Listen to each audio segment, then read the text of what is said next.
Sziasztok, Bianca vagyok, a Kovász Tündér, üdvözöllek titeket a csatornámon. A mai videóban a Cosori Dual Blaze Airfryerét fogom tesztelni és kibontani, gyertek, tartsatok velem! Ezúton is köszönöm szépen az alza.hu-nak, hogy a jóvoltukból veletek együtt tesztelhetjük ezt a készüléket. Lássuk, mi van a dobozban!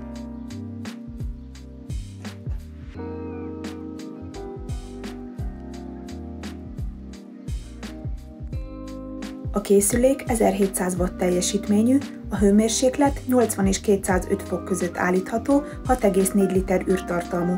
Nekem kifejezetten tetszik ez a letisztult minimalista dizájn.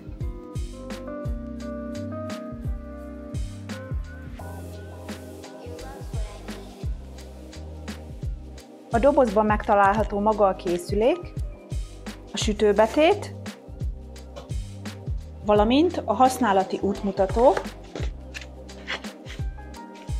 és egy receptfüzet, ami magyarul az online felületről tölthető le. Tegyük a helyére és nézzük meg, mit tud. A géphez tartozott még ez a nyárstartó 5 darab nyárssal.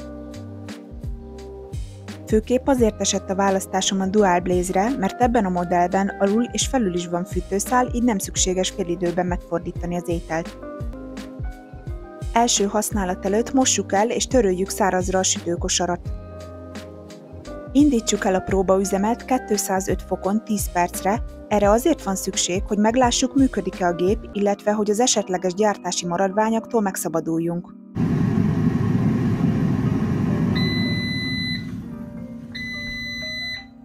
Ha végzett a készülék, hagyjuk kihűlni.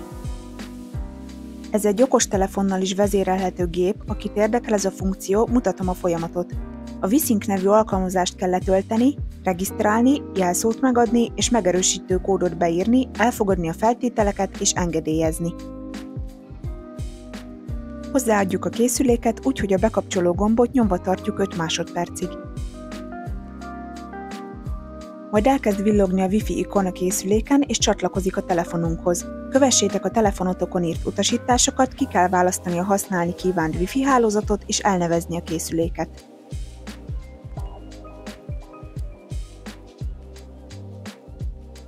Találtok pár receptet az alkalmazásban, és pluszban ti is adhattok hozzá saját receptet.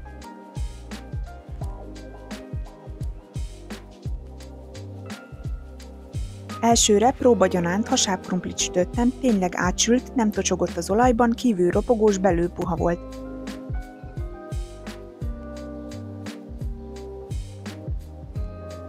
Sütöttem még kovászos tortilla pizzát,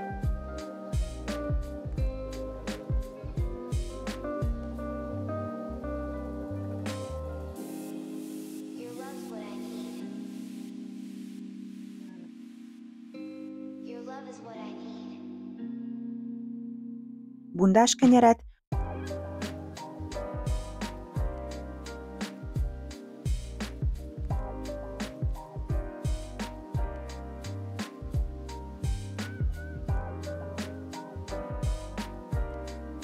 a nyárs használatával csirkét és karajból rántott húst és egyszerű süteményeket, édességeket is.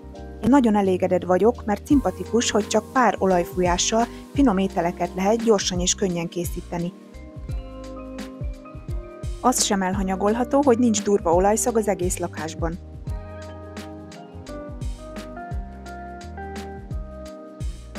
A mai rohanó világban szerintem ez egy nagyon jó találmány, mellesleg a kevés olajhasználat miatt egészségesebb ételek készíthetőek benne, nekem ez volt a legfontosabb szempont. Mióta nálam van ez a kis gép, a rendes nagysütőben csak kenyeret sütöttem, minden mást az airfryerben készítettem el.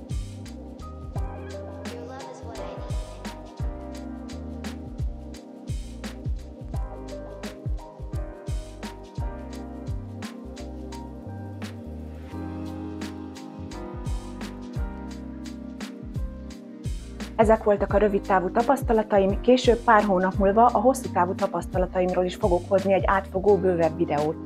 Az alza.hu rengeteg márka forró levegős sütőjét megtaláljátok, köztük a Cosori modelleket is, a leírásba beteszem a linket, ahol elérhetitek őket. Köszönöm, hogy megnéztétek ezt a videót, ha tetszett, ne felejtsetek el feliratkozni a csatornámra, és nyomjátok be a kis csengő ikont, ha értesülni szeretnétek a következő videókról. Írjátok meg kommentbe, hogy nektek melyik forró levegős sütő vált be a legjobban, és mik a ti tapasztalataitok. Szép napot mindenkinek! Sziasztok!